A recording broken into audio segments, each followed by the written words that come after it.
O cheiro de crisântemos brancos misturado ao café forte ainda pairava no ar, quando Marina Silva notou que algo estava errado. Seu sogro, Carlos Oliveira, havia sido sepultado há apenas 3 horas, e a casa em Savassi, Belo Horizonte, ainda recebia os últimos visitantes que vinham apresentar condolências. Marina ajeitou o vestido preto e caminhou até o escritório onde Carlos guardava os documentos importantes. A gaveta estava entreaberta. Estranho, murmurou, sentindo um arrepio percorrer a espinha. Carlos sempre trancava aquela gaveta com uma pequena chave dourada que mantinha no chaveiro. Marina lembrava-se perfeitamente de tê-la visto ali pela manhã, quando ajudara a organizar os papéis para o funeral. Agora a gaveta estava vazia. Marina, você está bem? A voz de sua cunhada Juliana a fez-se sobressaltar. A mulher apareceu na porta do escritório, segurando uma xícara de café e observando Marina com uma expressão que ela não conseguiu decifrar completamente. Juliana, você viu os documentos que estavam nesta gaveta? O testamento, as escrituras da casa, os papéis do banco. Marina sentiu a voz tremer ligeiramente. Que documentos? Juliana deu um passo para dentro do cômodo, sua expressão mudando para algo que parecia genuína preocupação. Papai sempre guardava tudo no cofre do banco. Não sabia que mantinha papéis aqui em casa. Marina franziu o senho. Isso não estava certo. Na semana anterior, quando Carlos estava internado no Hospital das Clínicas, ele havia pedido especificamente para que ela trouxesse alguns documentos desta gaveta. Ela mesma os havia manuseado, lido o testamento, verificado as apólices de seguro. Tudo estava ali, organizadamente guardado em pastas Manila, com etiquetas escritas à mão pelo próprio Carlos. Tenho certeza absoluta de que estavam aqui, insistiu Marina, sua voz ganhando firmeza. Papai me mostrou tudo na semana passada. Havia o testamento original, as escrituras desta casa, da chácara em Nova Lima, as apólices de seguro de vida, os extratos bancários do Banco do Brasil e da Caixa Econômica. Nossa Senhora, Marina, você deve estar confusa com toda essa dor. Juliana interrompeu, aproximando-se e colocando a mão no ombro da cunhada. Sei como é difícil perder um pai. Mas tenho certeza de que papai não guardava documentos importantes em casa. Ele sempre foi muito cuidadoso com essas coisas. Marina afastou-se gentilmente do toque. Alguma coisa na voz de Juliana, na forma como ela enfatizava certas palavras, fazia seu estômago se contrair. Ela conhecia Carlos há 15 anos, desde que se casara com seu filho João. O homem era meticuloso, organizador, mas também desconfiado do sistema bancário depois de ter perdido dinheiro numa falência nos anos 90. Ele sempre mantinha cópias de tudo em casa, em lugares seguros que apenas a família conhecia. Onde está João? Perguntou Marina, tentando manter a calma. Ele saiu com Marcos para resolver algumas questões no cartório. Você sabe como é? Sempre tem alguma burocracia quando alguém morre. Juliana tomou um gole do café, observando Marina por cima da xícara. Eles devem voltar logo.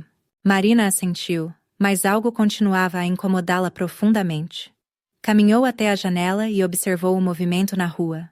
Alguns vizinhos ainda conversavam em pequenos grupos, compartilhando memórias de Carlos. Era uma cena reconfortante, mas não conseguia se livrar da sensação de que algo terrível estava acontecendo bem debaixo de seu nariz. Juliana, disse ela, virando-se abruptamente. Você tem as chaves do carro do papai? A pergunta pareceu pegar a cunhada desprevenida. Juliana hesitou por uma fração de segundo antes de responder. Por que você quer saber? Porque Carlos me disse que guardava uma cópia de segurança de todos os documentos no porta-luvas do carro. Era uma mania dele, sempre ter um backup de tudo. Marina observou atentamente a reação de Juliana. A mulher empalideceu ligeiramente, e suas mãos tremeram quase imperceptivelmente ao colocar a xícara sobre a mesa. Não sei onde estão as chaves, murmurou Juliana. Talvez João tenha levado. Mas Marina já não estava ouvindo completamente. Sua mente trabalhava rapidamente, conectando pequenos detalhes que havia ignorado antes. Na semana anterior, quando visitara Carlos no hospital, ele havia mencionado estar preocupado com certas pessoas que andavam fazendo muitas perguntas sobre seus bens. Na época, Marina pensara que fosse apenas paranoia de um homem doente e medicado. Agora não tinha mais tanta certeza. Saiu do escritório determinada a encontrar as chaves do carro. Se Carlos realmente mantinha cópias dos documentos no veículo, ela precisava verificar se ainda estavam lá.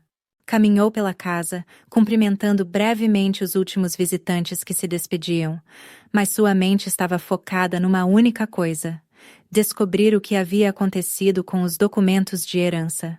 No corredor, quase tropeçou em Pedro Santos, um dos vizinhos mais antigos de Carlos. "Marina, meus pêsames novamente", disse o homem, segurando suas mãos com firmeza. "Carlos era um homem bom, sempre ajudou minha família quando precisamos." "Obrigada, Sr. Pedro. Ele realmente era especial." "Posso te fazer uma pergunta?" Pedro baixou a voz e olhou ao redor para ter certeza de que ninguém estava ouvindo. "Essa manhã, bem cedo, antes do velório começar, vi um carro estacionado aqui na frente. Não reconheci o motorista, mas ele ficou lá por um bom tempo. Achei estranho, porque geralmente só família e amigos próximos vêm antes das visitas oficiais começarem." Marina sentiu seu coração acelerar. "Que tipo de carro, Sr. Pedro? Conseguiu ver o motorista?" "Era um Civic prata, placa de Belo Horizonte." O motorista era um homem jovem, talvez uns 30 e poucos anos. Ele ficou olhando para a casa, como se estivesse esperando algo ou alguém. Marina agradeceu a informação e se despediu do vizinho, mas sua mente estava agora em alerta máximo. Quem seria esse homem desconhecido? Por que estaria observando a casa na manhã do velório? E, mais importante, isso teria alguma relação com o desaparecimento dos documentos? Decidiu verificar o carro de Carlos imediatamente. Dirigiu-se à garagem, esperando que as chaves estivessem no local óbvio, penduradas no pequeno gancho na parede, onde Carlos sempre as deixava. Mas quando abriu a porta da garagem, levou um choque que a fez cambalear. O carro não estava lá. A garagem estava completamente vazia, apenas com algumas ferramentas antigas penduradas nas paredes e uma mancha de óleo no chão onde o veículo costumava ficar estacionado. Marina apoiou-se na parede, sentindo uma onda de náusea. Isso definitivamente não era normal. Carlos havia parado de dirigir há apenas 2 meses, quando sua saúde se deteriorara, mas sempre insistira em manter o carro na garagem. "Meu Deus!" sussurrou, tentando processar a informação. "Onde está o carro?" Voltou correndo para dentro da casa, procurando por João ou Marcos. Precisava de respostas, e precisava delas imediatamente. Encontrou Juliana na cozinha, organizando os pratos e copos usados durante o velório. "Juliana, onde está o carro do papai?" Desta vez, Juliana não conseguiu disfarçar sua agitação. Deixou cair um prato, que se espatifou no chão da cozinha. "Eu não sei. Talvez João tenha levado para o concerto? Você sabe que estava com alguns problemas mecânicos?" Marina sabia que isso era mentira. Carlos havia mencionado especificamente, na semana anterior, que o carro estava em perfeitas condições mecânicas. Ele havia acabado de fazer a revisão completa numa oficina de confiança. Neste momento, ouviu o barulho de chaves na porta da frente. João e Marcos estavam voltando. Marina respirou fundo e se dirigiu à sala, decidida a obter respostas. Mas quando viu a expressão no rosto dos 2 homens, soube instintivamente que algo estava muito, muito errado. João evitou seu olhar, e Marcos parecia agitado, nervoso. "Como foi no cartório?" perguntou Marina, tentando manter a voz casual. "Tudo resolvido", respondeu João rapidamente. "Não tivemos nenhum problema." Mas Marina notou que ele estava mentindo. Conhecia seu marido há 15 anos, sabia exatamente como ele se comportava quando escondia algo. A forma como ele evitava olhá-la nos olhos, como suas mãos se mexiam nervosamente, como sua voz ficava ligeiramente mais aguda. "João", disse ela, decidindo ser direta. "Os documentos que estavam na gaveta do escritório desapareceram. E o carro do seu pai também não está na garagem." A reação foi imediata e reveladora. João empalideceu completamente, e Marcos deu um passo involuntário para trás. Juliana apareceu na porta da cozinha, ainda segurando os cacos do prato quebrado. "Marina", começou João, sua voz tremulando. "Precisamos conversar." E foi então que Marina soube, com uma certeza fria e terrível, que sua família, As pessoas em quem mais confiava no mundo estavam escondendo algo de extremamente grave. Senta aqui, Marina, disse João, indicando o sofá da sala onde, poucas horas antes, o caixão de Carlos havia sido velado. A ironia da situação não passou despercebida por Marina. Ali, no mesmo lugar onde haviam se despedido do patriarca da família, ela estava prestes a descobrir segredos que poderiam destroçar tudo o que restara. Marina permaneceu de pé, cruzando os braços. Prefiro ficar assim. Fala logo, João. Marcos se posicionou próximo à janela, como se estivesse vigiando a rua. Juliana havia se acomodado numa poltrona, ainda segurando nervosamente os cacos de porcelana entre as mãos. O silêncio se alongou por segundos, que pareceram eternos, quebrado apenas pelo tic-tac do relógio de parede que Carlos tanto amava. O papai estava com problemas financeiros, começou João, sua voz mal passando de um sussurro. Problemas sérios. Marina sentiu como se o chão tivesse se movido sob seus pés. Que tipo de problemas? Ele sempre foi muito cuidadoso com dinheiro. Dívidas de jogo, interrompeu Marcos, sua voz cortante. Papai tinha dívidas enormes com pessoas muito perigosas. Isso é impossível! Marina explodiu. Carlos detestava apostas. Ele sempre dizia que jogo era coisa de gente sem juízo. João suspirou profundamente e se sentou pesadamente no sofá. Marina, há coisas sobre meu pai que você não sabia. Que nenhum de nós sabia completamente. Na semana passada, quando ele estava no hospital, apareceram alguns. Cobradores? Cobradores? Marina sentiu sua voz falhar. Que tipo de cobradores? O tipo que não aceita desculpas? Respondeu Juliana, finalmente falando. Sua voz estava estranhamente calma, quase fria. O tipo que fez questão de deixar muito claro o que aconteceria se as dívidas não fossem pagas imediatamente após o funeral. Marina se apoiou no encosto de uma cadeira, sentindo as pernas fraquejarem. Vocês estão me dizendo que o papai devia dinheiro para agiotistas? Não só agiotistas, disse Marcos, ainda olhando pela janela. Cassinos clandestinos, casas de apostas ilegais. A coisa era muito mais séria do que imaginávamos. Quanto? A pergunta saiu como um sussurro. João engoliu em seco antes de responder. Quase 1.200.000 reais. Marina teve que se sentar. O número era absurdo, impossível. Carlos vivia de forma simples. Dirigia um carro com mais de 10 anos, raramente saía para jantar fora, sempre reclamava dos preços no supermercado. Como poderia ter acumulado dívidas tão monumentais? Vocês têm certeza disso? Perguntou ela, ainda tentando processar a informação. Certeza absoluta, respondeu Juliana. Os cobradores mostraram os comprovantes, assinaturas do papai, reconhecidas em cartório. Não havia como negar. Marina sentiu uma raiva fria começando a crescer no peito. E por que vocês não me contaram antes? Sou parte desta família há 15 anos. Tinha direito de saber. Porque sabíamos exatamente como você reagiria? Disse Marcos, virando-se da janela para encará-la. Você tentaria encontrar uma solução legal, procuraria advogados, faria escândalo? E isso só tornaria as coisas piores para todos nós. Então vocês decidiram resolver as coisas roubando os documentos do papai? O silêncio que se seguiu foi ensurdecedor. Marina olhou de um para outro, esperando uma negação, uma explicação, qualquer coisa que fizesse sentido. Em vez disso, viu apenas olhares evasivos e expressões culpadas. Não foi roubo, disse João finalmente. Foram decisões necessárias para proteger a família. Decisões? Marina se levantou abruptamente. Que decisões? O que vocês fizeram? Juliana colocou os cacos de porcelana sobre a mesinha de centro e olhou diretamente para Marina. Vendemos a chácara de Nova Lima e negociamos a venda desta casa. Marina sentiu como se tivesse levado um soco no estômago. Vocês fizeram o quê? Era a única maneira de quitar as dívidas e ainda sobrar alguma coisa para dividir entre todos, explicou João. Se esperássemos o processo normal de inventário, os credores teriam tempo de entrar na justiça e sequestrar tudo. Não restaria nada para ninguém. Mas vocês não tinham procuração? Não tinham autorização legal para fazer isso. Marcos riu amargamente. Marina, Você realmente acha que pessoas que emprestam dinheiro para apostadores se importam com autorizações legais? Eles queriam o dinheiro, ponto. E nós encontramos uma forma de conseguir esse dinheiro rapidamente. Como?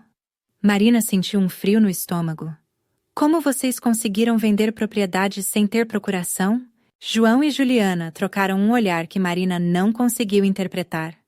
Foi Marcos quem respondeu.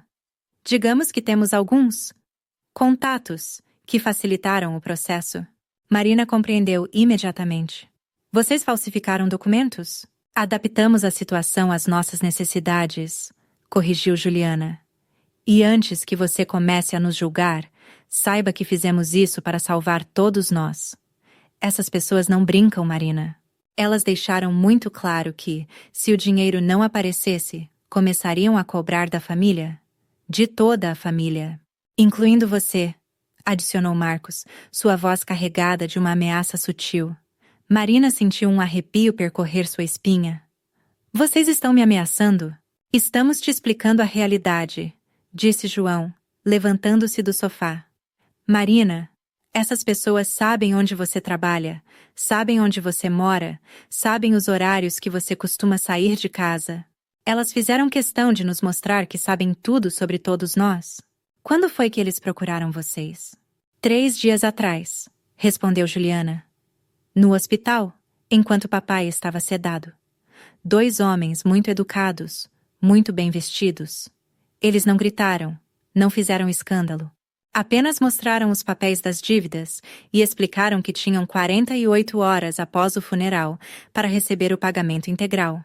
Marina começou a andar de um lado para outro da sala, tentando processar todas as informações. E o carro do papai? Onde está o carro? Foi parte do pagamento, admitiu João. Eles levaram esta manhã antes do velório começar. O homem que o vizinho viu? Provavelmente, confirmou Marcos. Eles foram muito discretos. Nada de escândalo, nada de confusão. Profissionais. Marina parou de caminhar e encarou os 3. Vocês percebem que cometeram vários crimes? Falsificação de documentos, venda de propriedades sem autorização legal, sonegação de bens de herança? Marina, interrompeu Juliana, sua voz adquirindo um tom perigosamente calmo. Você precisa decidir se está com a família ou contra a família. A forma como Juliana pronunciou essas palavras fez o sangue de Marina gelar. Havia algo na voz da cunhada, uma frieza que ela nunca havia percebido antes. O que vocês querem dizer com isso? João se aproximou dela, tentando tocar seu braço, mas Marina se afastou. Queremos dizer que o que foi feito, foi feito. Não há volta. Os documentos originais foram eliminados. As vendas foram efetivadas. O dinheiro foi pago. Agora todos podemos seguir em frente. E minha parte na herança? Você receberá a sua parte, garantiu Marcos. Uma quantia justa, considerando as circunstâncias. Que circunstâncias? Eu deveria herdar 1/3 de tudo de acordo com o testamento. O testamento original não existe mais, disse Juliana calmamente, e a situação financeira do papai tornou qualquer divisão complicada. Marina sentiu uma onda de náusea.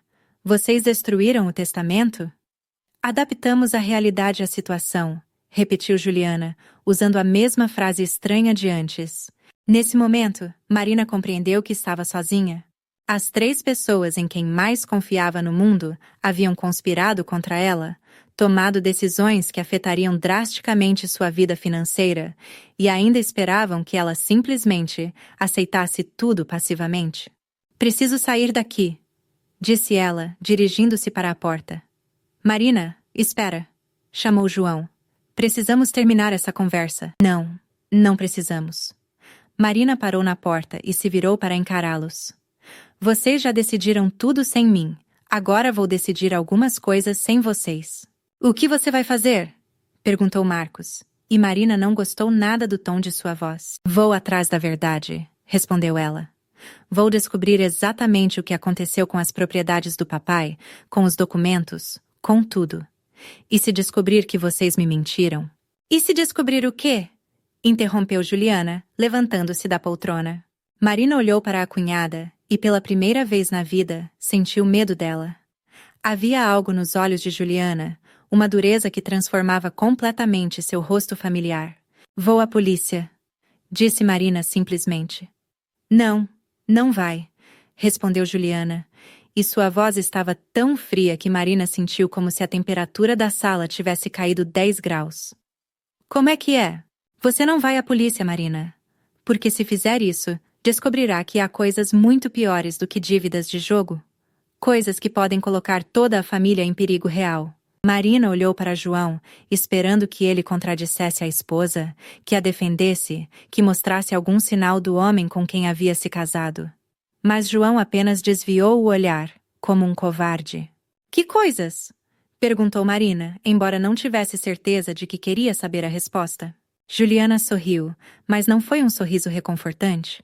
Foi o sorriso de alguém que detinha informações perigosas, coisas que você vai descobrir se continuar fazendo as perguntas erradas para as pessoas erradas, disse ela. Nossa Senhora, Marina, você realmente acha que tudo isso é apenas sobre dívidas de jogo e documentos falsificados? E nesse momento, Marina percebeu que havia tropeçado em algo muito maior e mais perigoso do que imaginara. Algo que transformava sua família em estranhos e sua própria casa num campo minado. Marina saiu da casa caminhando rapidamente, sentindo os olhares dos três queimando suas costas. Suas mãos tremiam tanto que teve dificuldade para abrir a porta do seu próprio carro. Uma vez dentro do veículo, trancou todas as portas e ficou sentada por alguns minutos, tentando controlar a respiração e organizar seus pensamentos. Precisava de respostas e sabia exatamente por onde começar. Dirigiu até o Hospital das Clínicas, onde Carlos havia passado seus últimos dias. Se realmente houvera cobradores procurando por ele, alguém na equipe médica ou de segurança poderia ter visto alguma coisa. Marina conhecia bem o hospital. Trabalhara lá como técnica em enfermagem por 5 anos, antes de se casar com João. Estacionou o carro e se dirigiu ao setor de internação onde Carlos havia ficado. A enfermeira-chefe do turno da tarde, Conceição Ferreira, era uma velha conhecida. Marina! Meus pêsames, querida, disse Conceição, abraçando-a afetuosamente. Seu Carlos era um paciente exemplar, sempre educado, sempre agradecido. Obrigada, Conceição. Posso te fazer uma pergunta sobre os últimos dias do papai? Claro, querida. O que você quer saber? Marina hesitou por um momento, depois decidiu ser direta. Houve alguma visita estranha? Pessoas que você não reconheceu como família ou amigos próximos? Conceição franziu o senho. Engraçado você perguntar isso. Na terça-feira, 2 homens vieram procurar por ele. Disseram que eram advogados, mas... Ela baixou a voz e olhou ao redor para ter certeza de que ninguém estava ouvindo. Não pareciam advogados coisa nenhuma. Como assim? Bem vestidos demais, sabe? Ternos caros, sapatos importados, relógios que devem custar mais que meu salário de 1 ano. E tinham uma forma de falar, como se estivessem acostumados a que as pessoas fizessem exatamente o que eles mandavam. Marina sentiu seu estômago se contrair. O que eles queriam? Disseram que precisavam que seu Carlos assinasse alguns papéis urgentes, questões legais que não podiam esperar.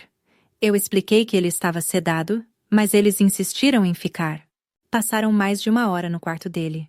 1 hora? Mas se ele estava sedado? Pois é, disse Conceição, sua expressão se tornando preocupada.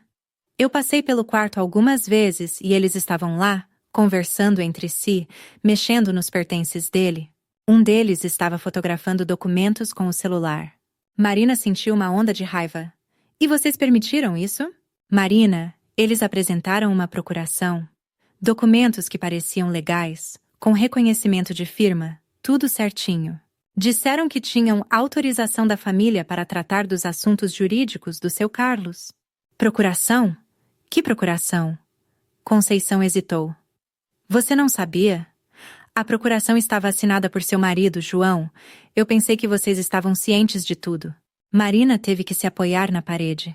João havia dado procuração para estranhos mexerem nos pertences de Carlos enquanto ele estava sedado no hospital? Isso não fazia sentido nenhum com a versão que ele havia contado em casa? Conceição, você se lembra de mais algum detalhe sobre esses homens? Lembro, sim. Um deles tinha uma cicatriz pequena na mão direita. Bem aqui, disse ela, indicando a região entre o polegar e o indicador. E o outro usava um anel muito chamativo, dourado, com um símbolo que não reconheci. Que tipo de símbolo? Parecia uma cobra enrolada ao redor de uma espada. Muito elaborado. Marina agradeceu as informações e se despediu de Conceição, mas sua mente trabalhava freneticamente. Uma procuração assinada por João, homens fotografando documentos, símbolos estranhos em anéis. Nada disso combinava com a história simplificada de dívidas de jogo que lhe haviam contado. Decidiu ir diretamente à fonte. O cartório onde João e Marcos supostamente haviam resolvido as questões burocráticas após o funeral. Se realmente haviam estado lá, haveria registros. O cartório Santos ficava no centro de Belo Horizonte, num edifício antigo mas bem conservado. Marina conhecia a funcionária principal, Larissa Matos, de algumas transações imobiliárias que havia feito anos antes. Marina! Que surpresa! Soube da morte do seu sogro. Meus pêsames, disse Larissa, recebendo-a com um abraço sincero. Obrigada, Larissa. Vim aqui para esclarecer algumas questões sobre os procedimentos que meu marido e cunhado fizeram hoje de manhã. Larissa pareceu confusa. Que procedimentos? João e Marcos não estiveram aqui hoje? Marina sentiu o chão desabar novamente sob seus pés. Como assim não estiveram? Eles disseram que vieram aqui resolver questões relacionadas ao inventário. Marina, querida, eu trabalho aqui há 15 anos, conheço todos os procedimentos de inventário. E posso te garantir que nem João, nem Marcos estiveram aqui hoje. Nem hoje, nem em nenhum dia desta semana. Tem certeza absoluta? Certeza total. Além disso, questões de inventário não podem ser resolvidas no dia do funeral. Existe todo um processo legal que leva semanas, às vezes meses. Marina se sentou numa cadeira, sentindo-se tonta. Larissa, se alguém quisesse falsificar documentos de transferência de propriedade, onde procuraria? Larissa baixou a voz e olhou nervosamente para os colegas. Marina, isso é uma pergunta muito perigosa. Por que você quer saber? Porque acho que alguém da minha família pode ter feito exatamente isso. Larissa hesitou por um longo momento antes de responder. Existem pessoas que fazem esse tipo de serviço, mas não é barato. E é extremamente arriscado. A pessoa precisa ter contatos muito específicos, conhecer pessoas que trabalham na área de, digamos, soluções alternativas. Que tipo de pessoas? O tipo de pessoas que você não quer conhecer, disse Larissa firmemente. Marina, se sua família se envolveu com esse tipo de gente, vocês estão em perigo sério. Esse pessoal não brinca. Marina agradeceu e saiu do cartório mais confusa e assustada do que antes. João e Marcos haviam mentido sobre onde estiveram. Haviam dado procuração para estranhos mexerem nos pertences de Carlos no hospital, e aparentemente estavam envolvidos com falsificadores de documentos profissionais. Decidiu tentar uma abordagem diferente. Dirigiu-se à chácara de Nova Lima que supostamente havia sido vendida. Se a venda fosse real, deveria haver novos proprietários ou pelo menos sinais de transação. A chácara ficava numa região rural bonita, cerca de 30 quilômetros de Belo Horizonte. Carlos havia comprado a propriedade nos anos 80 e sempre a mantivera como um refúgio da cidade. Marina conhecia bem o lugar, havia passado muitos fins de semana ali com a família. Quando chegou ao portão da propriedade, levou um susto. Havia um carro estacionado em frente à casa, um Civic prata com placa de Belo Horizonte. O mesmo carro que o vizinho Pedro havia descrito na manhã do velório. Marina estacionou a uma distância segura e observou. Podia ver movimento dentro da casa. Alguém estava lá, mexendo nas coisas.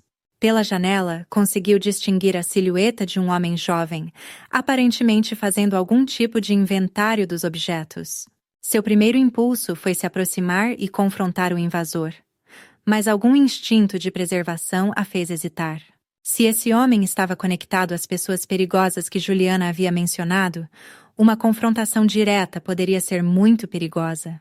Em vez disso, pegou o celular e começou a fotografar discretamente o carro e a propriedade. Se não podia agir imediatamente, pelo menos poderia documentar o que estava vendo. Foi então que notou algo que fez seu sangue gelar. Na mesa da varanda, claramente visível através da janela, estavam pilhas de documentos e papéis. E entre eles, reconheceu imediatamente uma pasta Manila com a etiqueta manuscrita de Carlos, Seguros e Investimentos. Era um dos documentos que havia desaparecido da gaveta do escritório. Nesse momento, o homem dentro da casa olhou na direção do portão e a viu. Por alguns segundos, os dois se entreolharam através do vidro da janela. O homem era jovem, como o vizinho havia descrito. Mas havia algo em seus olhos que fez Marina se sentir como uma presa sendo observada por um predador. Ele se moveu rapidamente em direção à porta da frente. Marina não esperou para ver o que ele faria. Ligou o carro e saiu dali o mais rápido possível, seu coração batendo descontroladamente. Pelo retrovisor, viu o homem sair da casa e anotar a placa do seu carro. Durante todo o caminho de volta para Belo Horizonte, Marina tentou processar o que havia visto. Os documentos de Carlos estavam na chácara, nas mãos de um estranho. Isso significava que a venda da propriedade era uma farsa, pelo menos por enquanto. Mas também significava que pessoas perigosas tinham acesso aos bens da família e sabiam exatamente quem ela era.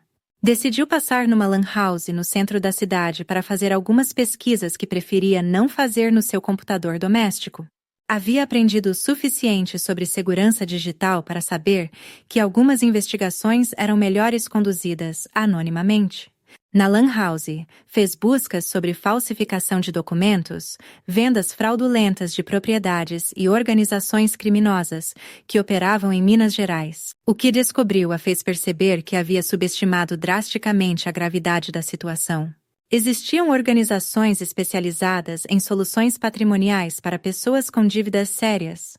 Grupos que ofereciam serviços completos, desde a falsificação de documentos até a eliminação física de complicações. E todas as reportagens que encontrou mencionavam a mesma coisa. Uma vez que alguém se envolvia com esses grupos, sair da situação vivo se tornava um desafio. Marina imprimiu alguns artigos e saiu da lan house mais assustada do que nunca.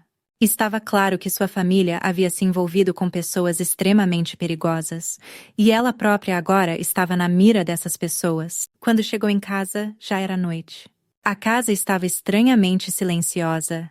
Normalmente, após eventos familiares importantes, costumava haver movimento, pessoas organizando coisas, conversando, compartilhando memórias. Entrou cuidadosamente, prestando atenção a qualquer som. Encontrou João na sala, sentado no mesmo sofá onde havia confessado parte da verdade algumas horas antes. "Onde você esteve?" perguntou ele sem levantar os olhos. "Descobrindo mentiras", respondeu Marina diretamente. "João, vocês não estiveram no cartório hoje." João finalmente a olhou, e Marina viu algo em seus olhos que nunca havia visto antes. Medo puro e genuíno.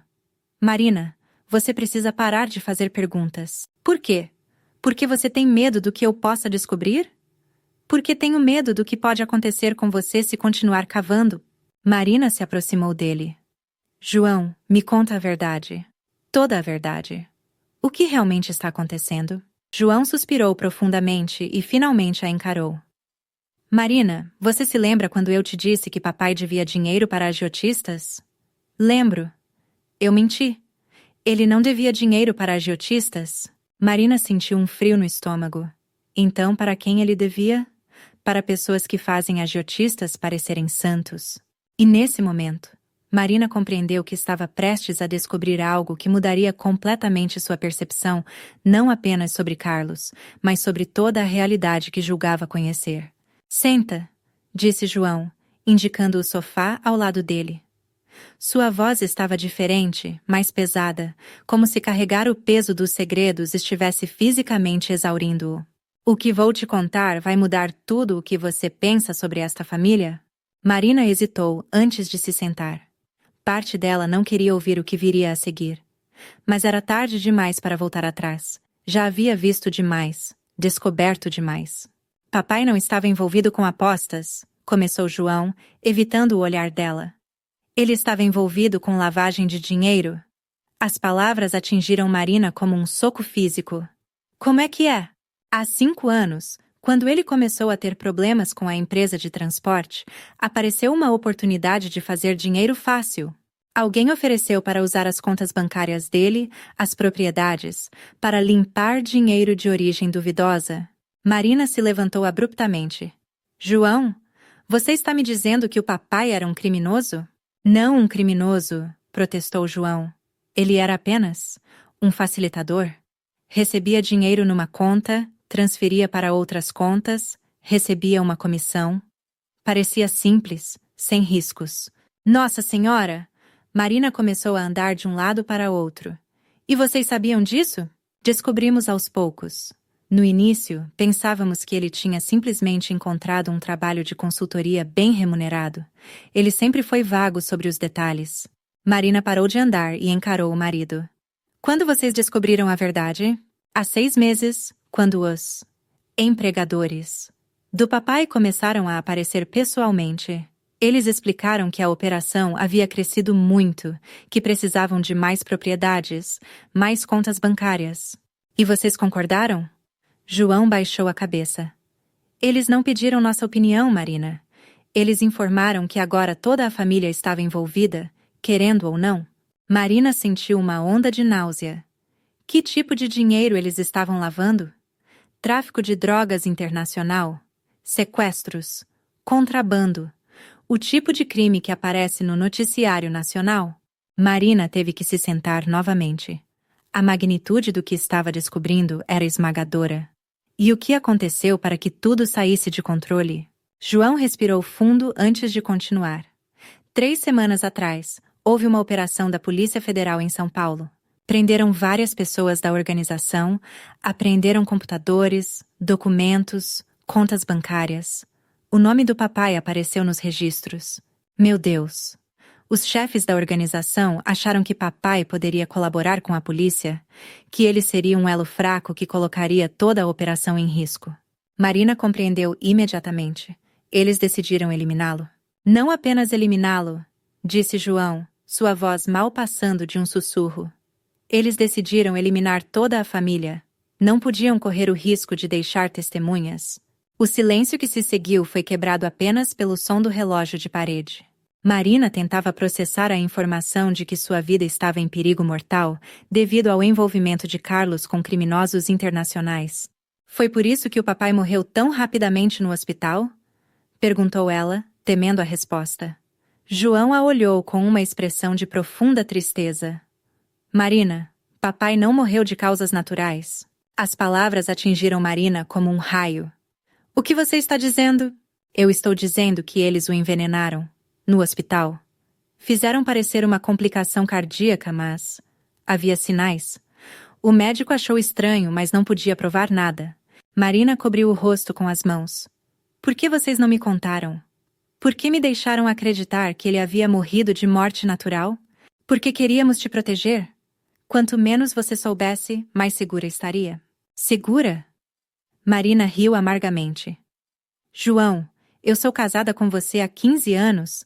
Vocês realmente acharam que poderiam me manter fora disso? Tentamos negociar, disse João. Marcos, Juliana e eu nos encontramos com os chefes da organização. Oferecemos entregar todos os bens do papai, todas as propriedades, todo o dinheiro em troca de nossas vidas. E eles aceitaram? Parcialmente. Disseram que se conseguíssemos transferir tudo rapidamente, sem envolver a polícia ou advogados, eles considerariam nos deixar vivos. Mas com condições. Marina teve um pressentimento terrível. Que condições? Teríamos que continuar prestando serviços para eles. Usar nossas identidades limpas para abrir novas contas, comprar novas propriedades, nos tornarmos funcionários permanentes da organização. E vocês concordaram? Não tínhamos escolha? João se levantou, agitado. Marina, essas pessoas mataram papai num hospital público, cercado de médicos e enfermeiras, sem deixar rastros. Você acha que teriam algum escrúpulo em nos eliminar? Marina compreendeu que a situação era ainda pior do que imaginara. Não apenas sua família havia se envolvido com criminosos, mas agora eram efetivamente reféns desses criminosos. E eu? Qual é o meu papel nessa história toda? João hesitou antes de responder, e Marina soube que não gostaria da resposta. Eles querem que você case novamente. Como é que é? Com alguém da organização. Alguém que precise de uma identidade limpa, de uma esposa sem antecedentes criminais. Marina sentiu como se o mundo tivesse parado de girar. Vocês estão me vendendo para criminosos? Não é assim, Marina. É uma questão de sobrevivência para todos nós. E se eu recusar? A expressão no rosto de João lhe deu a resposta antes mesmo dele falar. Marina, essas pessoas não aceitam recusas.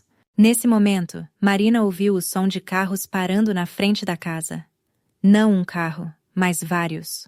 João empalideceu completamente. Eles chegaram, sussurrou ele. Marina correu até a janela e viu 3 carros pretos estacionados na rua. Homens bem vestidos saíam dos veículos, caminhando calmamente em direção à casa como se fossem convidados esperados. Marina, disse João, sua voz tremendo. Você precisa se comportar exatamente como eles esperarem. Nossa sobrevivência depende disso? E se eu não conseguir? João a olhou com uma tristeza profunda. Então nenhum de nós verá o amanhecer. A campainha tocou, um som aparentemente inocente que fez ambos estremecerem. João se dirigiu à porta com passos lentos, como um homem caminhando para o cadafalso. Marina o seguiu, sentindo como se estivesse num pesadelo do qual não conseguia acordar. Quando João abriu a porta, ela viu 2 homens impecavelmente vestidos, exatamente como Conceição havia descrito no hospital. Boa noite, disse o primeiro homem, sua voz educada, mas carregada de autoridade. Esperamos não estar incomodando. Um deles usava o anel com o símbolo da cobra e da espada. O outro tinha uma pequena cicatriz na mão direita. De forma alguma, respondeu João, sua voz mal disfarçando o nervosismo. Entrem, por favor. Os homens entraram como se fossem donos da casa.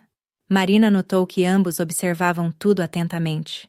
As saídas, os móveis, as janelas, profissionais avaliando um território. Vocês devem ser Marina, disse o homem do anel, voltando-se para ela com um sorriso que não chegava aos olhos. Ouvimos falar muito sobre você. Marina não conseguiu responder. Sua garganta estava completamente seca. Esperamos que tenham tido tempo de explicar a situação para ela, continuou o homem. É sempre melhor quando todos compreendem exatamente onde estão. Explicamos, confirmou João rapidamente. O segundo homem, que havia permanecido calado, finalmente falou. Excelente.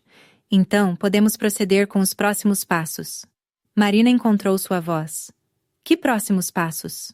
Os 2 homens trocaram um olhar que não conseguiu interpretar. Bem, disse o homem do anel. Primeiro, precisamos resolver a questão dos seus questionamentos desta tarde. Marina sentiu o sangue gelar. Eles sabiam sobre suas investigações. Visitou o hospital, o cartório, a chácara. Enumerou o segundo homem casualmente. Conversou com pessoas, fez perguntas, tirou fotografias. Isso demonstra um espírito investigativo admirável, acrescentou o primeiro, mas também demonstra uma falta de compreensão sobre a gravidade da situação. Marina olhou para João, que estava pálido como um fantasma. Não queremos desencorajar sua curiosidade, continuou o homem do anel. Mas precisamos redirecioná-la de forma mais produtiva. O que vocês querem dizer? Queremos dizer, disse o segundo homem, que a partir de agora você trabalhará diretamente para nós. E foi então que Marina compreendeu que sua vida, como a conhecia, havia acabado completamente. Trabalhar para vocês fazendo o quê? Perguntou Marina, tentando manter a voz firme apesar do terror que sentia. O homem do anel sorriu novamente, daquela forma que fazia sua pele se arrepiar. Você tem habilidades muito úteis, Marina. Experiência hospitalar, conhecimentos de procedimentos médicos, acesso a informações confidenciais. Não trabalho mais no hospital há anos, mas mantém contatos, interveio o segundo homem. Como sua conversa dessa tarde com Conceição Ferreira demonstrou. Marina sentiu um frio no estômago. Eles haviam acompanhado cada movimento seu durante todo o dia. Sabemos que você é inteligente, continuou o primeiro homem. Sua investigação hoje foi impressionante, sistemática, lógica, eficiente. Exatamente o tipo de habilidade que procuramos. Para fazer o quê? Repetiu Marina. Para nos ajudar a identificar outros colaboradores em potencial, explicou o segundo homem. Pessoas em posições-chave que podem facilitar nossas operações. João se mexeu desconfortavelmente ao lado dela. Marina, eles estão oferecendo uma oportunidade. Silêncio, disse o homem do anel, sem nem olhar para João. Sua voz estava ainda educada, mas havia uma firmeza que fez João recuar imediatamente. Marina, continuou ele, você tem duas opções. Pode se juntar à nossa organização voluntariamente, usando suas habilidades para nos ajudar a expandir nossas operações. Ou, ele deixou a frase no ar, mas o significado estava claro. E se eu escolher a primeira opção, o que acontece com minha família? Sua família continua viva e bem cuidada, respondeu prontamente. Vocês terão uma casa nova, numa cidade diferente. Identidades novas, se necessário. Uma vida confortável. E se eu escolher não cooperar? O silêncio que se seguiu foi mais eloquente que qualquer ameaça verbal. Marina, disse o segundo homem, sua voz assumindo um tom quase paternal. Você parece uma mulher inteligente. Tenho certeza de que fará a escolha certa. Nesse momento, Marina ouviu passos no andar superior. Juliana e Marcos desciam as escadas, mas algo estava errado. Juliana vinha à frente, e Marcos a seguia com uma expressão estranha no rosto. Quando chegaram à sala, Marina notou imediatamente que Juliana parecia diferente, mais confiante, mais à vontade. Como se a presença dos criminosos na casa fosse perfeitamente natural. Boa noite, disse Juliana calmamente, cumprimentando os dois homens como velhos conhecidos. Marina olhou de Juliana para os homens, depois para João e Marcos. Algo não batia. A linguagem corporal, a familiaridade, a forma como todos interagiam. Há quanto tempo vocês se conhecem? Perguntou Marina, uma suspeita terrível começando a se formar em sua mente. Marina, disse Juliana, sentando-se calmamente numa poltrona. Há algumas coisas sobre nossa família que você ainda não sabe. O tom de voz de Juliana estava completamente diferente, mais firme, mais autoritário. Como se ela, e não os homens, estivesse comandando a situação. Que coisas? Juliana olhou para o homem do anel, que assentiu quase imperceptivelmente.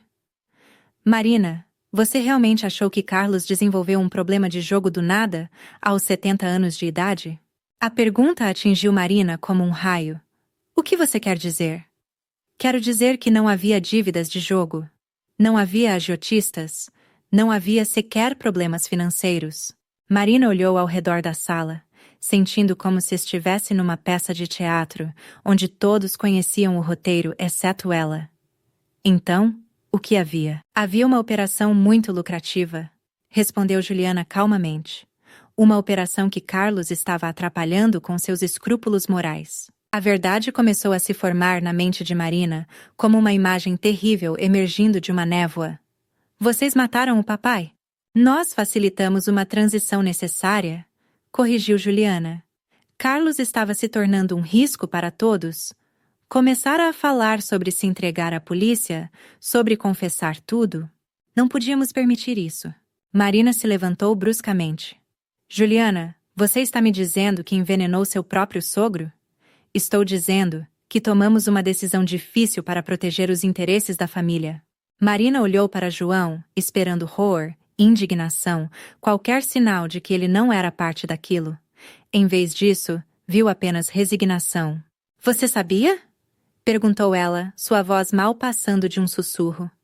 João não conseguiu olhá-la nos olhos. Marina, você não entende como essas coisas funcionam? Meu Deus, sussurrou Marina. Vocês todos sabiam. Não todos, disse Marcos, falando pela primeira vez desde que havia descido as escadas. Eu descobri apenas na semana passada, quando eles me explicaram que eu poderia cooperar, ou... Não. Marina olhou para o cunhado e viu medo genuíno em seus olhos. Marcos não era parte da conspiração original. Ele havia sido coagido, assim como ela estava sendo agora. E qual é exatamente o meu papel nessa história toda? Perguntou Marina, dirigindo-se diretamente a Juliana. Seu papel, respondeu Juliana, é continuar sendo Marina Silva, uma mulher limpa, sem antecedentes criminais, casada com João, morando numa casa respeitável em Belo Horizonte. A diferença é que agora você também será nossa funcionária. Fazendo o quê? O homem do anel se aproximou dela. Marina, hospitais são lugares muito úteis para nossas operações. Pessoas morrem lá todos os dias. Às vezes, pessoas que estão causando problemas para organizações como a nossa. A implicação era clara e terrível. Eles queriam que ela usasse seus conhecimentos médicos e contatos hospitalares para facilitar assassinatos. Eu jamais faria isso, disse Marina firmemente. Você faria, respondeu Juliana com uma certeza fria. Porque a alternativa é muito pior. Que alternativa? Juliana se levantou e caminhou até uma cômoda antiga, de onde retirou uma pasta que Marina reconheceu imediatamente. Era uma das pastas que havia sumido do escritório de Carlos. Esta pasta, disse Juliana, abrindo-a cuidadosamente, contém todos os seus dados pessoais. Onde você trabalhou, onde mora, seus horários, seus hábitos. Também contém informações sobre sua irmã Conceição, que mora em São Paulo com os 3 filhos pequenos. Marina sentiu o sangue gelar. Não envolvam minha irmã nisso. Não queremos envolver ninguém, disse o segundo homem. Mas você precisa entender que temos formas de garantir cooperação quando necessário. Conceição não tem nada a ver com isso. Exatamente, concordou Juliana. E queremos que continue assim. Contanto que você seja uma funcionária modelo, sua irmã e os sobrinhos continuarão vivendo suas vidas normalmente em São Paulo. Marina compreendeu que estava completamente encurralada. Não apenas sua própria vida estava em risco, mas a vida de sua irmã e dos sobrinhos também dependia de sua cooperação. O que vocês querem que eu faça? O homem do anel sorriu, satisfeito. Por enquanto, apenas continue sua vida normal. Vamos te dar algumas tarefas simples no início. Informações sobre funcionários do hospital. Horários de plantões, procedimentos de segurança. E depois? Depois, quando você provar que pode ser confiável, passaremos para tarefas mais específicas. Marina sabia que tarefas mais específicas significava participar de assassinatos. Eles estavam gradualmente a transformando numa assassina profissional. E se eu decidir denunciar tudo à polícia? Juliana riu. Marina, você realmente acha que não temos contatos na polícia também? Você acha que uma operação do nosso tamanho sobreviveria sem proteção oficial? O segundo homem confirmou. Temos amigos em posições muito altas, Marina. Desde delegados até juízes. Sua denúncia não chegaria nem a virar inquérito. Marina se sentou pesadamente no sofá, sentindo o peso da situação. Estava sendo forçada a se tornar cúmplice de uma organização criminosa internacional. Sua família havia assassinado o próprio patriarca e não havia nenhuma autoridade à qual pudesse recorrer. Quanto tempo eu tenho para me decidir? Você já se decidiu, disse Juliana simplesmente. A partir de amanhã, voltará ao hospital como visitante voluntária. Vai se oferecer para ajudar na ala geriátrica. Observará, aprenderá, relatará. E se eu não aparecer? O homem do anel checou seu relógio caro. Às 10 horas da manhã, sua irmã costuma levar as crianças para a escola em São Paulo. É uma caminhada de 10 minutos da casa dela até a escola. Muitas coisas podem acontecer em 10 minutos numa cidade grande como São Paulo. A ameaça não poderia ser mais clara. Marina assentiu silenciosamente, sabendo que não tinha escolha. Excelente, disse o segundo homem, levantando-se. Então está tudo resolvido. Uma última coisa, disse Juliana, quando os homens se dirigiam para a porta. Marina, espero que você entenda que agora somos uma família diferente. Uma família que se protege mutuamente, que mantém segredos mutuamente, que trabalha junta para sobreviver. E se eu não conseguir me adaptar a essa nova família? Juliana a olhou com uma frieza que Marina nunca havia visto antes. Então você não será mais parte de família nenhuma. Após os homens saírem, a casa ficou em silêncio. João se aproximou de Marina, tentando tocar sua mão, mas ela se afastou. Marina, eu sinto muito. Não era para ter acontecido assim. Como era para ter acontecido, João? Vocês mataram seu próprio pai. Não tínhamos escolha. Se Carlos tivesse falado com a polícia, todos nós estaríamos mortos agora. Marina olhou para o homem com quem havia se casado 15 anos antes, esperando encontrar algum vestígio da pessoa que pensava conhecer. Em vez disso, viu apenas um estranho assustado e desesperado. João, disse ela calmamente. Nosso casamento acabou. Marina, por favor. Vou dormir no quarto de hóspedes. Amanhã começarei a fazer o que eles querem, porque não tenho escolha. Mas entre nós, acabou tudo. Marina subiu as escadas, sentindo os olhares de todos queimando suas costas. No quarto de hóspedes, trancou a porta e se sentou na cama, tentando processar tudo o que havia descoberto. Sua vida havia se transformado num pesadelo em menos de 24 horas. Carlos estava morto, assassinado pela própria família. Ela estava sendo forçada a trabalhar para uma organização criminosa internacional. Sua irmã e sobrinhos estavam sendo usados como garantia de sua cooperação. E não havia absolutamente nenhuma saída? Ou havia? Marina pegou o celular e começou a pensar. Se a organização tinha contatos na polícia local, talvez tivesse que procurar ajuda em outro lugar. Polícia Federal, talvez. Ou organizações internacionais de combate ao crime. Mas primeiro, precisava de provas. Provas que não pudessem ser negadas ou suprimidas por policiais corruptos. Olhou pela janela e viu que um dos carros pretos ainda estava estacionado na rua. Eles estavam vigiando a casa, garantindo que ela não tentasse fugir ou denunciar. Mas Marina havia aprendido algo importante nas últimas horas. Ela era mais corajosa e mais inteligente do que havia imaginado. E se conseguira descobrir parte da verdade em apenas um dia, talvez conseguisse descobrir o suficiente para destruir toda a organização. Começou a planejar. Se ia ser forçada a trabalhar para eles, usaria essa posição para coletar informações, documentaria tudo, gravaria conversas, fotografaria documentos. E quando tivesse provas suficientes, encontraria uma forma de levá-las às autoridades certas, mesmo que isso custasse sua própria vida. Porque Marina Silva havia descoberto algo sobre si mesma naquele dia terrível. Ela preferia morrer lutando do que viver como escrava de assassinos. Marina acordou às 5 da manhã, após uma noite praticamente sem sono. Havia passado horas planejando cuidadosamente seus próximos movimentos. Se ia ser forçada a trabalhar para a organização criminosa, usaria essa posição para coletar evidências contra eles? Desceu para a cozinha e encontrou Juliana preparando café, como se fosse um dia perfeitamente normal. Bom dia, Marina, disse Juliana alegremente. Dormiu bem? Marina a observou, tentando entender como a cunhada conseguia manter uma fachada tão convincente de normalidade após revelar ser uma assassina. Como você consegue? Perguntou Marina. Conseguir o quê? Agir como se nada tivesse acontecido. Como se você não tivesse acabado de admitir que envenenou o próprio sogro. Juliana continuou mexendo o açúcar no café, sua expressão permanecendo serena. Marina, você precisa entender que Carlos estava nos colocando em perigo? Ele estava velho, assustado, falando sobre confessar tudo. Não podíamos permitir que destruísse as vidas de todos nós por causa de seus escrúpulos tardios. Escrúpulos? Você chama de escrúpulos não querer ser criminoso? Chamo de escrúpulos colocar princípios abstratos acima da sobrevivência da família. Marina percebeu que estava falando com alguém que havia racionalizado completamente seus crimes. Juliana genuinamente acreditava que havia feito a coisa certa.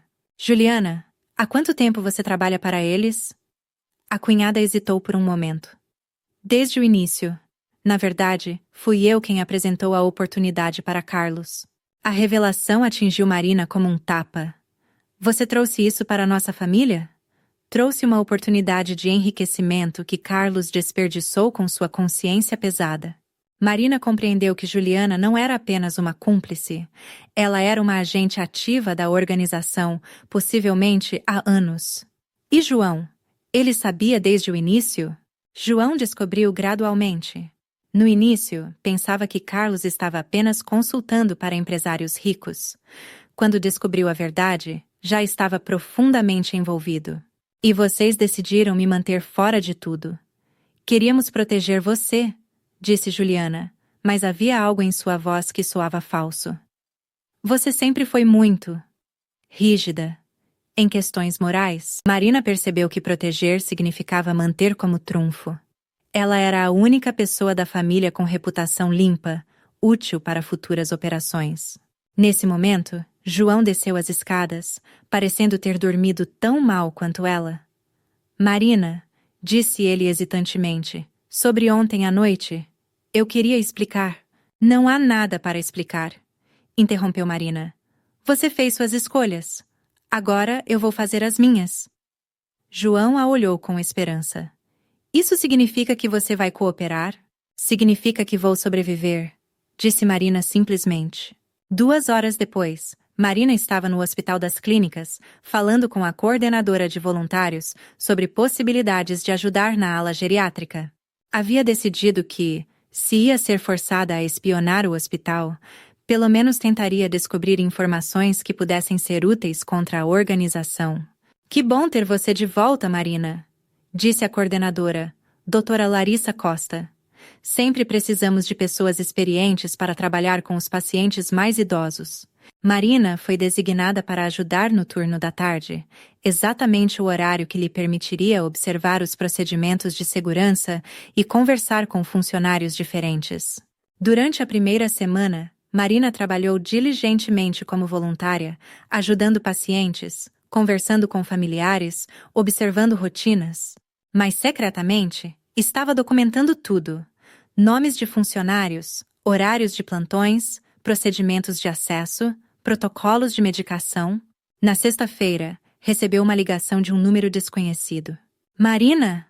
Aqui é Roberto, disse uma voz masculina que ela reconheceu como sendo do Homem do Anel. Como estão indo seus primeiros dias no hospital?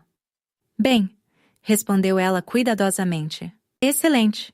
Hoje à noite, você vai jantar conosco. Temos algumas questões para discutir. Não era um convite. Naquela noite, Marina foi levada pelos 2 homens a um restaurante caro no centro de Belo Horizonte. O local estava cheio, mas eles foram conduzidos a uma mesa reservada numa área mais privativa. Marina, disse Roberto, estamos impressionados com sua adaptação ao trabalho voluntário. Obrigada. Agora precisamos que você comece a coletar informações mais específicas, disse o segundo homem, que havia se apresentado como Carlos. Ironicamente, o mesmo nome do sogro assassinado. Que tipo de informações? Roberto deslizou uma pasta sobre a mesa. Queremos que você identifique pacientes idosos sem família próxima, com patrimônio significativo. Marina abriu a pasta e encontrou formulários detalhados. Nome do paciente, idade, condição médica, situação familiar, bens declarados. Vocês querem que eu identifique alvos. Queremos que você identifique oportunidades, corrigiu Carlos. Pessoas solitárias que poderiam se beneficiar de assistência em seus momentos finais. Marina compreendeu imediatamente. Eles queriam usar sua posição no hospital para identificar idosos ricos e solitários que poderiam ser mortos sem levantar suspeitas, permitindo que a organização se apropriasse de suas propriedades. E se eu me recusar? Roberto mostrou-lhe uma fotografia no celular. Era sua irmã Conceição saindo de casa com as 3 crianças. Esta foto foi tirada esta manhã, disse ele calmamente. Às 8h15, horário de São Paulo. A mensagem estava clara. Eles tinham vigilância constante sobre sua família. Quantos nomes vocês querem? Para começar, 5, disse Carlos. Pessoas que provavelmente morrerão naturalmente nas próximas semanas. Isso nos dará tempo para preparar a documentação necessária. Marina assentiu, sabendo que não tinha escolha. Mas mentalmente estava formulando um plano. Se eles queriam nomes, ela daria nomes, mas também coletaria evidências de suas intenções criminosas. Há mais uma coisa, disse Roberto, quando estavam terminando o jantar. Precisamos que você recrute outros colaboradores dentro do hospital. Outros colaboradores? Enfermeiros, técnicos, pessoas com acesso a medicamentos e equipamentos. Nossa operação está crescendo, precisamos de uma rede mais ampla. Marina percebeu que estava sendo transformada numa recrutadora ativa para a organização criminosa. Como devo abordá-los? Cuidadosamente, respondeu Carlos. Comece com pessoas que têm problemas financeiros, dívidas, necessidades urgentes. Oferecemos soluções muito atrativas para esse tipo de problema.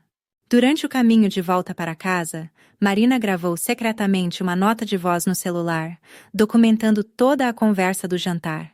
Estava começando a construir um arquivo de evidências. Em casa, encontrou João esperando-a na sala. Como foi? Perguntou ele. Descobri que vocês me transformaram numa recrutadora de assassinos, respondeu ela diretamente. João desviou o olhar. Marina, eu sei que é difícil, mas... Difícil? Marina riu amargamente. João, eles querem que eu identifique idosos para serem mortos. Querem que eu recrute funcionários do hospital para ajudar em assassinatos. Isso não é difícil, isso é monstruoso. É sobrevivência, disse uma voz atrás dela. Juliana havia descido as escadas silenciosamente.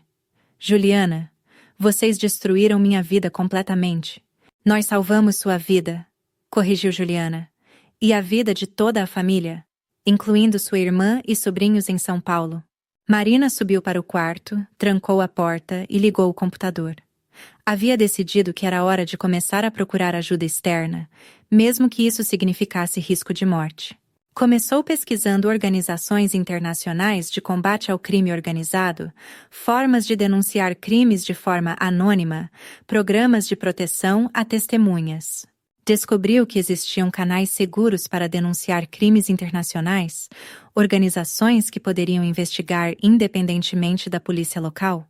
Mas também descobriu algo terrível.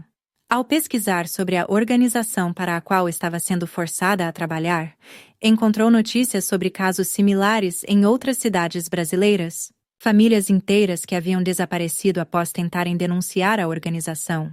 Marina compreendeu que estava lidando com pessoas que não tinham escrúpulos em eliminar testemunhas, mesmo que isso significasse massacrar famílias inteiras. Mas também compreendeu outra coisa. Se conseguisse reunir evidências suficientes e entregá-las às autoridades certas simultaneamente em múltiplas jurisdições, talvez conseguisse expor a organização antes que pudessem silenciá-la. Começou a elaborar um plano complexo. Durante as próximas semanas, coletaria evidências detalhadas sobre a organização, documentaria todos os crimes que presenciasse, identificaria outros colaboradores forçados que poderiam testemunhar, e quando tivesse informações suficientes, executaria uma denúncia coordenada que atingiria a organização em múltiplos pontos simultaneamente, tornando impossível suprimir todas as investigações. Era um plano extremamente perigoso que provavelmente custaria sua vida. Mas Marina havia decidido que preferia morrer tentando destruir a organização do que viver como sua escrava pelo resto da vida. 3 semanas depois, Marina havia se tornado uma especialista em viver uma dupla vida. Durante o dia, trabalhava como voluntária exemplar no hospital, coletando discretamente as informações que Roberto e Carlos exigiam. À noite, documentava meticulosamente cada crime que presenciava, cada conversa que ouvia, cada evidência que conseguia obter. Havia identificado 12 outros funcionários do hospital que estavam sendo coagidos pela organização, enfermeiros com dívidas de cartão de crédito, técnicos com filhos precisando de cirurgias caras, médicos com vícios em drogas. Todos foram recrutados da mesma forma que ela, através de ameaças veladas às suas famílias. Marina também havia descoberto algo que a fez perceber a verdadeira dimensão da operação. A organização não estava apenas operando em Belo Horizonte.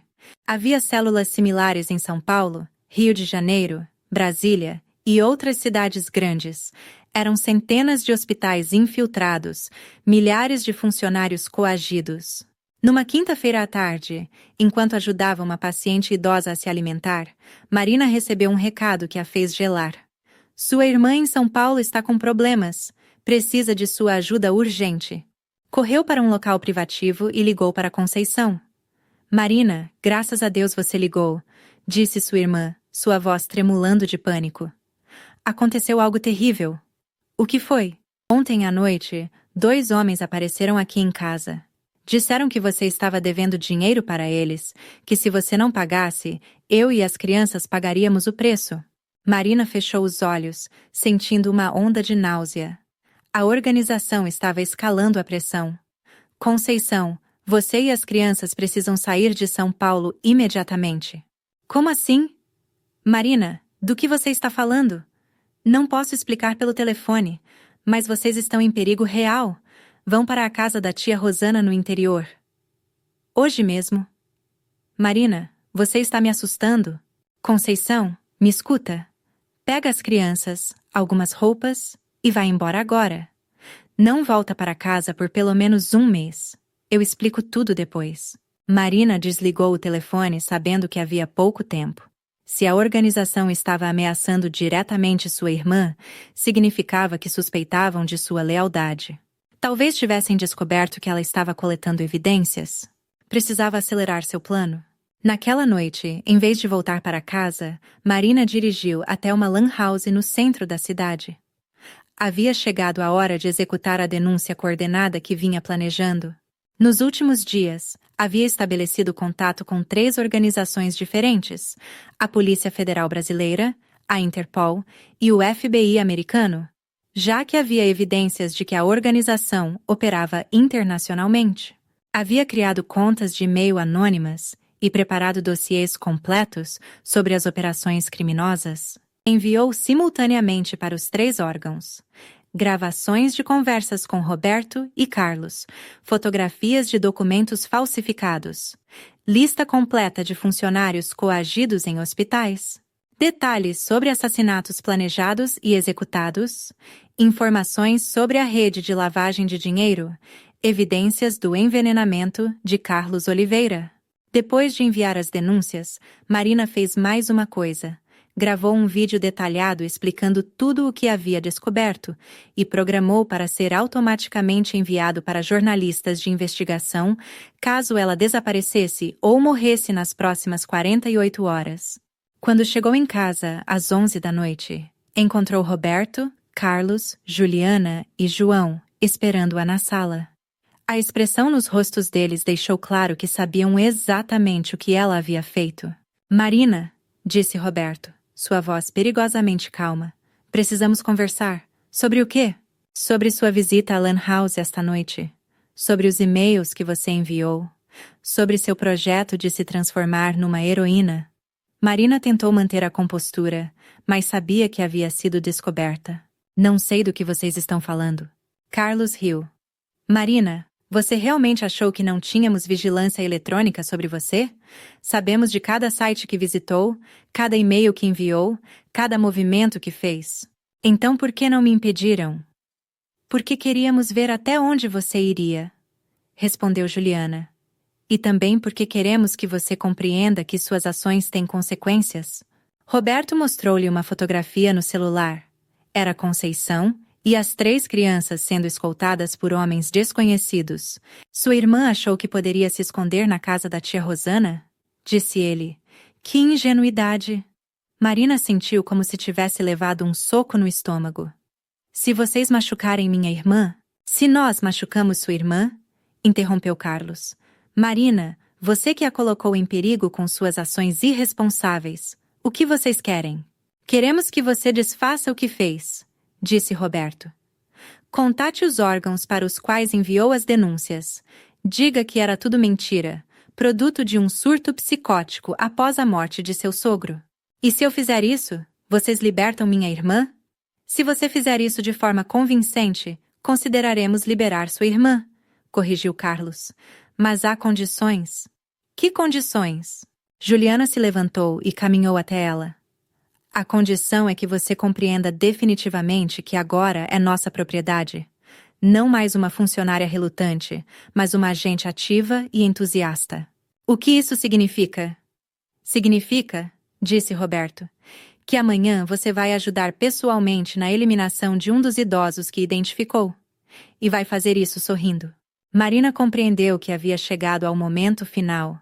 Eles não estavam mais satisfeitos com sua cooperação passiva, queriam transformá-la numa assassina ativa. E se eu me recusar? Carlos mostrou-lhe outra fotografia. Eram as 3 crianças, sobrinhos de Marina, amarradas numa sala escura. Então começaremos eliminando o mais novo, disse ele casualmente. O pequeno tem 6 anos, certo? Idade terrível para morrer. Marina fechou os olhos, sentindo o peso da situação. Havia tentado ser esperta, havia tentado lutar contra a organização, mas eles estavam sempre um passo à frente. Está bem, disse ela finalmente. Eu faço o que vocês querem. Excelente, disse Roberto. Amanhã às 9 da manhã, você estará no quarto 312 do hospital. Há um paciente lá, Sr. Augusto Pereira, 82 anos, sem família. Você vai administrar a ele uma injeção especial? Que tipo de injeção? Juliana lhe entregou uma seringa pequena. Algo que vai fazer parecer um ataque cardíaco natural. Marina pegou a seringa, sentindo como se estivesse segurando sua própria alma. E depois disso? Depois disso, você será oficialmente uma de nós, disse Carlos. Uma assassina profissional, e sua irmã e sobrinhos poderão voltar para casa em São Paulo. Marina assentiu, sabendo que não tinha mais escolhas. Mas durante toda a noite, enquanto fingia dormir, Marina elaborou um último plano desesperado. Se ia ser forçada a cometer um assassinato, pelo menos garantiria que isso resultaria na destruição completa da organização. Na manhã seguinte, chegou ao hospital às 8h45.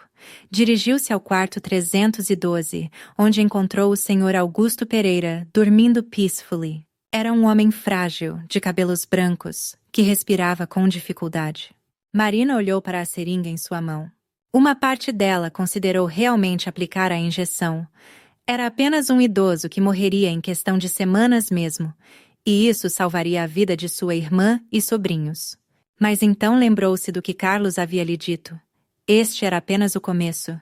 Depois do Sr. Augusto, haveria outros. Dezenas de outros. E ela se tornaria uma máquina de matar a serviço de criminosos? Em vez de aplicar a injeção letal, Marina fez algo diferente. Aplicou no Sr. Augusto uma injeção de soro fisiológico, completamente inócua. Depois, pegou a seringa original e a escondeu numa bolsa especial que havia preparado. Em seguida, fingiu que o homem havia morrido. Gritou por ajuda, chamou os médicos, encenou perfeitamente uma cena de morte súbita por ataque cardíaco. Mas secretamente havia preservado a evidência mais importante, a arma do crime que a organização pretendia usar. Durante o tumulto que se seguiu à morte do Sr. Augusto, Marina conseguiu sair do hospital sem ser notada e dirigir diretamente à sede da Polícia Federal em Belo Horizonte. Entregou pessoalmente a seringa com o veneno, junto com todas as evidências que havia coletado nas últimas semanas. Preciso falar com o agente responsável por crimes internacionais, disse ela à recepcionista. Tenho informações sobre uma organização que está assassinando pessoas em hospitais brasileiros. 2 horas depois, Marina estava numa sala de interrogatório, contando toda a história para 3 agentes federais. A seringa estava sendo analisada no laboratório, e as evidências que ela havia fornecido estavam sendo verificadas. Marina, disse o agente principal, você compreende que sua vida está em perigo extremo? Esta organização não hesitará em eliminá-la assim que descobrirem o que você fez. Eu sei, respondeu ela. Mas também sei que minha irmã e sobrinhos estão sendo mantidos reféns. E sei que se eu não agir agora, centenas de pessoas inocentes continuarão morrendo. Vamos fazer o seguinte, disse o agente.